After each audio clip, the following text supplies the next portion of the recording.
how to post your edited videos from CapCut.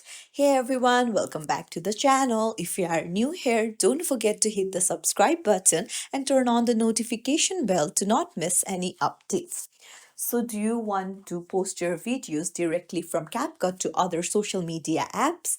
Then you're in the right place. First things first, open up your CapCut and then open up your edited video.